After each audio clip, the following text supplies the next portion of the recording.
नमस्कार दोस्तों, आप सभी का स्वागत है आपके अपने YouTube परिवार में।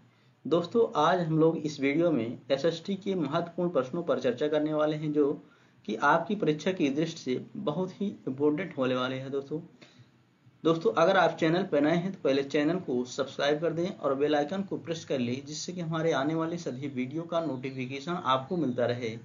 दोस्तों, आज के लिए आपके सामने पहला प्रश्न है। मनुष्य ने कुछ क्षेत्रों में लगभग 8000 वर्ष पहले गांव में रहना आरंभ किया था। निम्नलिखित में से वे क्षेत्र कौन से हैं? आपके विकल्प हैं नर्मदा के आसपास के क्षेत्र, सुलेमान तथा कृथर पहाड़ियों के आसपास के क्षेत्र, गंगा का उत्तरी क्षेत्र या फिर यमुना तथा चंबल के मध्य का क्षेत्र। दोस्तों, इसका सही विकल्प हो जाएगा विकल्प बी, सुलेमान तथा कृथर पहाड़ियों के आसपास का क्षेत्र। दोस्तों, इसी क्षेत्र में सबसे पहले मानव ने रहना आरंभ किया था और दोस्तों यहीं से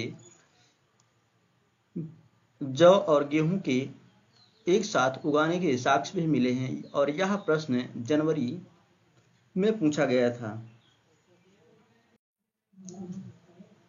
दूसरा प्रश्न है, निम्नलिखित में से कौन सा क्षेत्र प्राचीन काल में मगध के नाम से जाना जाता था? आपके विकल्प हैं गंगा का दक्षिणी क्षेत्र या फिर गंगा तथा यमुना के मध्य का क्षेत्र या फिर गंगा का उत्तरी क्षेत्र या फिर यमुना तथा चंबल के मध्य का क्षेत्र।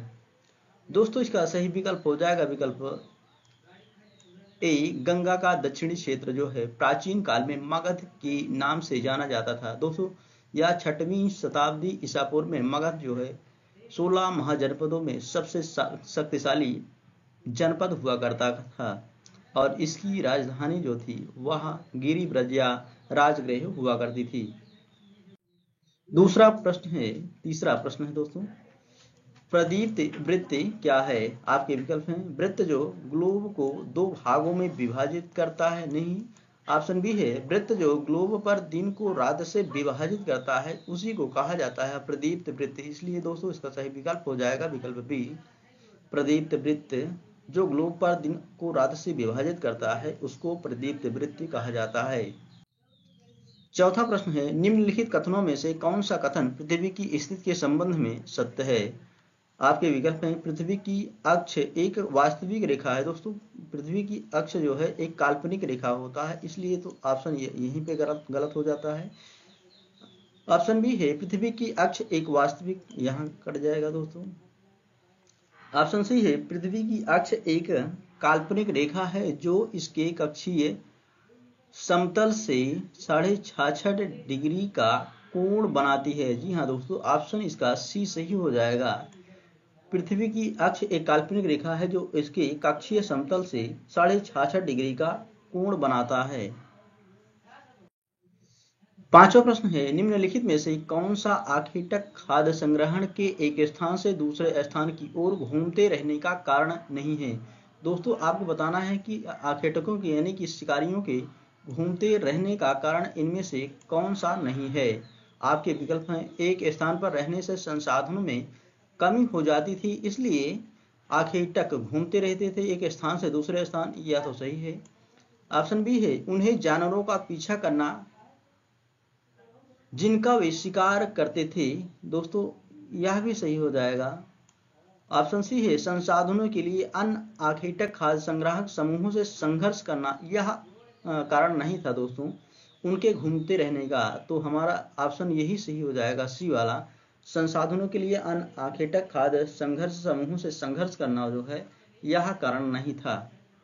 और जल संसाधनों की खोज के लिए भी आखेटक जो थे एक स्थान से दूसरे स्थान तक घूमते रहते थे। छठा प्रश्न है, दंती दुर्ग जिसने हिरण्यगर्भ नामक एक अनुष्ठान किया था वह था। दोस्तों, आपको बताना है कि दंती दुर्ग कौन था। आपके विकल्प हैं एक चोल राजा था या फिर दंती दुर्ग एक प्रत्याहार राजा था या फिर राष्ट्रकूट एक प्रधान हुआ करता था दंती दुर्ग या फिर ऑप्शन डी है पल्लव प्रधान था दंती दुर्ग। दोस्तों, दंती दुर्ग जो था यह राष्ट्रकूट वंश का संस्थापक था, इसलिए दोस्तों इसका सही विकल्प हो जाएगा विकल्प सी, राष्ट्रकूट। दोस्तों, राष्ट्रकूट के एक शासक यानी कि कृष्ण प्रथम थे, उन्होंने कैलाश मंदिर का निर्माण करवाया था। ब्राजील में पाया जाने वाला कंपोस्ट है। दोस्तों आपको बताना है ये कंपोस्ट जो ब्राजील में पाया जाता है क्या है। आपके विकल्प हैं, एक जनजाति है, या फिर यह एक उष्णकटिबंधीय घास का मैदान है, या फिर यह एक परंपरागत नृत्य है, या फिर एक उष्णकटिबंधीय पशु है।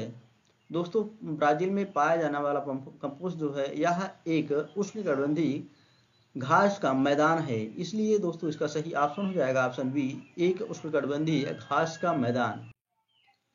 आठवां प्रश्न है, एक पुस्तक में स्त्रियों का चित्र गृहिणियों एवं घरेलू सहायिकाओं के रूप में है तथा पुरुषों के चित्र जो है अभियंताओं एवं पायलटों के रूप में है। इस तरह का चित्रण संभावनीय रूप से बढ़ावा देगा। आपके विकल्प हैं, जेंडर सशक्तिकरण को नहीं, ऑप्शन बी है जेंडर नाटकीकरण को नहीं, जेंडर रूढ़िबद्ध धारणा को बढ़ावा देगा इस तरह का चित्र जो है। इसलिए दोस्तों इसका सही विकल्प हो जाएगा विकल्प सी, जेंडर रूढ़िबद्ध धारणा को। नौवां प्रश्न है, कौन सा उद्योग अक्सर आधुनिक उद्योगों की रीढ़ की हड्डी कहलाता है। आपके विकल्प हैं, पेट्रोलियम, ऊर्जा, यातायात, या फिर इस्पात उद्योग। दोस्तों इस्पात उद्योग को आधुनिक उद्योगों की रीढ़ की हड्डी कहा जाता है दोस्तों, इसलिए इस क्वेश्चन का आंसर हो जाएगा डी, इस्पात उद्योग। 10वां प्रश्न है, शिक्षा का अधिकार अधिनियम 2009 के अनुसार प्रारंभिक स्तर तक पढ़ने वाले विद्यार्थियों के लिए पाठचर्या के सूत्रीकरण और मूल्यांकन कार्यविधियों के संबंध में निम्नलिखित में से कौन सा सिद्धांत सही है। दोस्तों आपको बताना है कि कौन सा सिद्धांत शिक्षा का अधिकार अधिनियम 2009 के अनुसार सही है। आपके विकल्प हैं, ए, बच्चों को उनसे न संभालने वाले गृह कार्य नहीं देना चाहिए, नहीं, या तो सिद्धांत नहीं है। ऑप्शन बी है, इसे बच्चे के चहुमुखी यानी कि सर्वांगीण विकास को प्रोत्साहन देना चाहिए, यह है सिद्धांत इसका है। इसलिए दोस्तों इसका सही विकल्प हो जाएगा विकल्प बी, इसे बच्चे के चहुमुखी विकास को प्रोत्साहन देना चाहिए। सी ऑप्शन भी पढ़ लेते हैं दोस्तों, जो शारीरिक दंड देते हैं उनको सख्त चेतावनी देना चाहिए, नहीं। ऑप्शन डी है, बच्चों को अनुशासित रूप से अपने विचारों को व्यक्त करने का निर्देश देना चाहिए, या भी नहीं होगा। नेक्स्ट प्रश्न है दोस्तों, एक शिलालेख में यह कहा गया है कि दिल्ली के सुल्तान को खुदा के द्वारा चुना गया है क्योंकि उसमें मोसिस तथा सोलोमन जैसे गुण विद्यमान हैं। वह दिल्ली का सुल्तान कौन था। आपके विकल्प हैं, सिकंदर लोदी, फिरोज शाह तुगलक, बलबन, या फिर अलाउद्दीन खिलजी। दोस्तों बलबन जो है यह इसको लौह और रक्त की नीति के लिए जाना जाता है, और फिरोज शाह तुगलक जो है यह सबसे अधिक बाघ और इसी के समय में दोस्तों सबसे अधिक दास हुआ करते थे। दोस्तों इस प्रश्न का उत्तर हो जाएगा डी, अलाउद्दीन खिलजी के बारे में यह कहा गया है। प्रश्न 12वां प्रश्न है, निम्नलिखित में से कौन सी गतिविधि भारतीय संविधान के क्षेत्र में आलोचनात्मक चिंतन के विकास के अवसर प्रदान या फिर उपलब्ध कराती है। कथन ए है, बच्चों को भारतीय संविधान के विभिन्न अनुच्छेदों को याद करने के लिए प्रोत्साहित किया जाना चाहिए। दोस्तों याद करना, व्याख्या करना या फिर रटवाना यह वैसे ही निगेटिव होता है, तो ये कथन ए वाला तो गलत हो जाएगा। बी है, बच्चों को अध्ययन यानी कि केस स्टडी उपलब्ध करानी चाहिए जिसमें लोग भारतीय संविधान में उल्लिखित विभिन्न अधिकारों को पाने के लिए संघर्ष करते हैं। बी वाला कथन दोस्तों सही है। सी है, वकील को आमंत्रित किया जाना चाहिए उन महत्वपूर्ण मामलों को सूचीबद्ध करने के लिए जिनमें उसे जीत मिली है। जी नहीं दोस्तों, वकील को आमंत्रित नहीं करना चाहिए। तो दोस्तों इसका सही विकल्प हो जाएगा बी वाला, यानी कि केवल बी सही है। 13वां प्रश्न है, अगर एक विद्यार्थी एक जिले की जनसांख्यिकी विशेषताओं को समझने के लिए एक परियोजना विकसित करने का प्रस्ताव रखता है, निम्नलिखित में से किसकी संभावना के रूप में आवश्यकता होगी। आपके विकल्प हैं, ए, घरों के सर्वेक्षण के माध्यम से एकत्रित आंकड़े, नहीं। ऑप्शन बी है, भारत की जनगणना से संबंधित आंकड़े। जी हाँ दोस्तों, इसका सही विकल्प ए ही हो जाएगा, बी हो जाएगा, भारत की जनगणना से संबंधित आंकड़े। 14वां प्रश्न है, एक राज्य में यदि एक राजनेता यह तय करता है कि उसे राज्य में दूसरे राज्यों के कामगारों को कार्य करने की अनुमति नहीं दी जाएगी तो इससे कौन से मौलिक अधिकार का उल्लंघन होगा? आपके विकल्प हैं, समानता का अधिकार का उल्लंघन होगा, या फिर स्वतंत्रता के अधिकार का उल्लंघन होगा, या फिर शोषण के विरुद्ध अधिकार का उल्लंघन होगा, या फिर संवैधानिक उपचारों के अधिकार का उल्लंघन होगा। दोस्तों, ऐसा अगर कोई राजनेता करता है तो यह स्वतंत्रता के अधिकार का उल्लंघन करता है। इसलिए दोस्तों इस का सही विकल्प हो जाएगा विकल्प बी, स्वतंत्रता का अधिकार। 15वां प्रश्न है, ऑर्गेनिक खेती में दोस्तों ऑर्गेनिक खेती को जैविक कृषि भी कहा जाता है, पहले यह आप याद रखें। ऑप्शन ए है, फसल की पैदावार में वृद्धि करने के लिए रासायनिक उर्वरकों का प्रयोग किया जाता है। जी नहीं दोस्तों, रासायनिक उर्वरक नहीं बल्कि कंपोस्ट वाले उर्वरक का प्रयोग किया जाता है इसमें। ऑप्शन बी है, फसल की पैदावार बढ़ाने के लिए जीन्स में संशोधन किया जाता है। नहीं। ऑप्शन सी है, प्राकृतिक खाद तथा कीटनाशकों यानी कि पेस्टिसाइड का प्रयोग किया जाता है ऑर्गेनिक खेती में। दोस्तों इसलिए इस क्वेश्चन का सही आंसर हो जाएगा सी, प्राकृतिक खाद तथा कीटनाशकों का प्रयोग किया जाता है। ऑप्शन डी में क्या जा रहा है दोस्तों, भारत में केवल कपास के उत्पादन की अनुमति दी गई है। नहीं।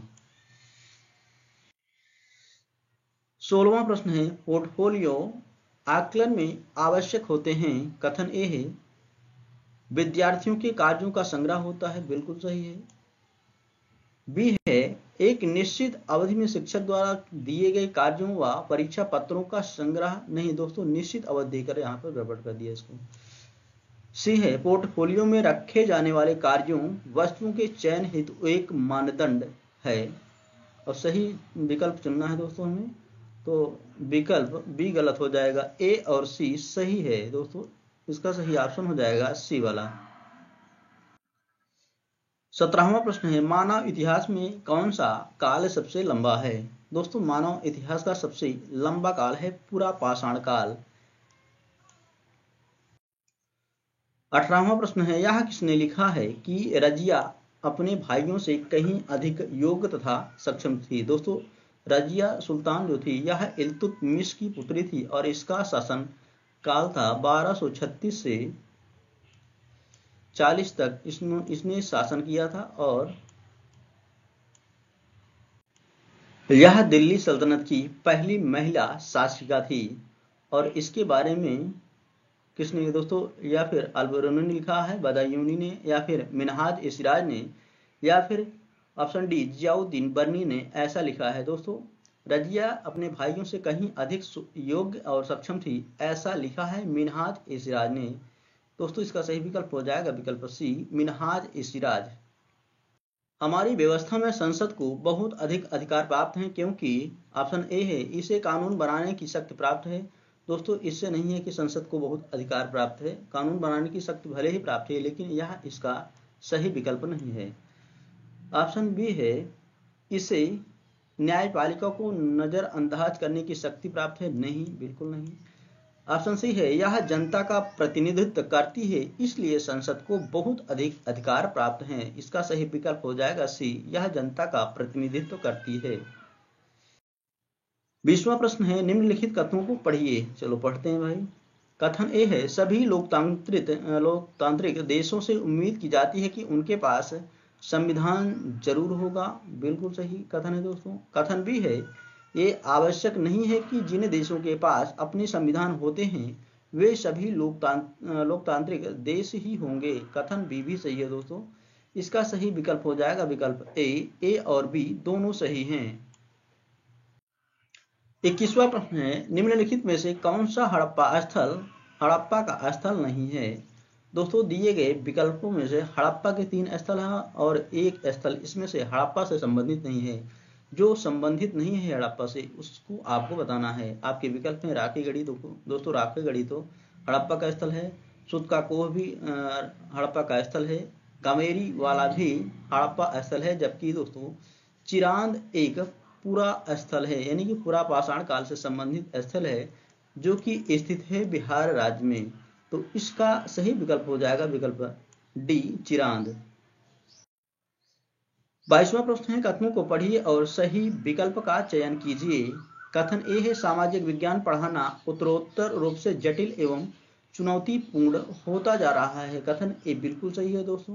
सामाजिक विज्ञान पढ़ाना लगातार रूप से जो है जटिल और चुनौतीपूर्ण होता जा रहा है। कारण आर दे रहा है दोस्तों, भारत के शिक्षण संस्थानों में पढ़ाने के लिए पेशेवर रूप से प्रशिक्षित समाज वैज्ञानिकों की कमी है। दोस्तों यह हम नहीं कह सकते हैं, तो कारण आर जो है यह गलत हो जाएगा। दोस्तों इसका सही विकल्प हो जाएगा ए सही है, परंतु आर गलत है।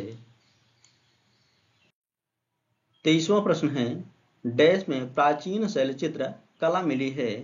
दोस्तों आपको बताना है कि शैलचित्र कला इन दिए गए राज्यों में से कहां से मिली है। आपके विकल्प हैं कर्नाटक तथा तमिलनाडु से, तमिलनाडु तथा आंध्र प्रदेश से, आंध्र प्रदेश तथा उड़ीसा से, मध्य प्रदेश तथा उत्तर प्रदेश से। दोस्तों इनमें से शैल चित्रकला मिली है मध्य प्रदेश तथा उत्तर प्रदेश से, इसलिए दोस्तों इसका सही विकल्प हो जाएगा विकल्प डी, मध्य प्रदेश तथा उत्तर प्रदेश से। 24वां प्रश्न है, निम्नलिखित कथनों ए तथा बी पर विचार कीजिए तथा सही विकल्प का चयन कीजिए। कथन ए है, कृषि क्रियाकलाप विश्व के उन्हीं प्रदेश में संकेंद्रित हैं जहां फसल उगाने के लिए उपयुक्त कारक विद्यमान है। जी हाँ दोस्तों, कथन ए तो बिल्कुल सही है। बी है, ऊन, डेयरी तथा कुक्कुट यानी कि मुर्गी पालन दोस्तों उत्पाद कृषि तंत्र के अंतर्गत आते हैं। बिल्कुल सही कथन है दोस्तों बी वाला, तो इसमें सही हो जाएगा दोस्तों ए और बी दोनों सही हैं। 25वां प्रश्न है, संघवाद से तात्पर्य है। दोस्तों आपको बताना है कि संघवाद का क्या अर्थ होता है। आपके विकल्प हैं, देश में एक से ज्यादा स्तर की सरकार का होना ही संघवाद कहलाता है। दोस्तों इसका सही विकल्प ए ही हो जाएगा। 26वां प्रश्न है, सामाजिक विज्ञापन संकेत करता है। दोस्तों सामाजिक विज्ञापन क्या संकेत करता है उसी को आपको बताना है। ऑप्शन ए है, सामाजिक सभाओं में जाकर विज्ञापन बनाने की तरफ नहीं। ऑप्शन बी है, विज्ञापन बनाने में समाज के भिन्न भागों के लोगों को शामिल करने की तरफ नहीं।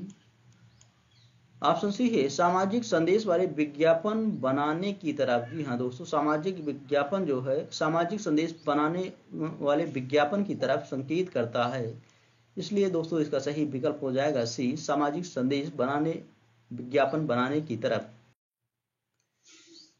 27वां प्रश्न है, निम्नलिखित कथनों को पढ़िए और सही कथन का चयन कीजिए। कथन ए है, भारत में 60% परिवार खेतीहर मजदूर के रूप में काम करते हैं। दोस्तों इसमें 60% नहीं बल्कि 80% के लगभग परिवार जो है खेतीहर मजदूर के रूप में काम करते हैं। तो कथन ए तो गलत है। कथन बी है, गांव में सीमित आय उपार्जन के अवसरों के चलते खेतीहर मजदूर दूरवर्ती स्थानों पर प्रवेश यानी कि प्रवास कर जाते हैं। बिल्कुल सही कथन है। कथन सी है, किसानों से नियमित रोजगार की चाहत में खेतीहर मजदूर बाजार में प्रचलित वेतन से कम वेतन स्वीकार करते हैं। दोस्तों हाँ यह तो है कि जो प्रचलित वेतन है उससे कम वेतन पर भी वो काम कर लेते हैं। कथन सी भी सही हो जाएगा, तो इसका सही विकल्प हो जाएगा बी और सी सही है। बी और सी कथन इसका सही हो जाएगा दोस्तों विकल्प सी। 28वां प्रश्न है, भारत लोगों का एक समूह था जिसका उल्लेख ऋग्वेद में मिलता है, वे रहते थे। दोस्तों आपको बताना है कि भारत लोग कहाँ रहते थे। आपके विकल्प हैं दक्षिण भारत की तरफ, या फिर उत्तर भारत की तरफ, या फिर पश्चिम भारत की तरफ, या फिर उत्तर पश्चिम भारत की तरफ भारत लोग निवास करते थे। दोस्तों सही विकल्प हो जाएगा डी, उत्तर पश्चिम भारत की तरफ जो है भारत लोगों का एक समूह था जिनका उल्लेख की प्राप्त हुआ है ऋग्वेद से। दोस्तों आज के लिए इतना ही, मिलते हैं नेक्स्ट वीडियो में। Thank you so much.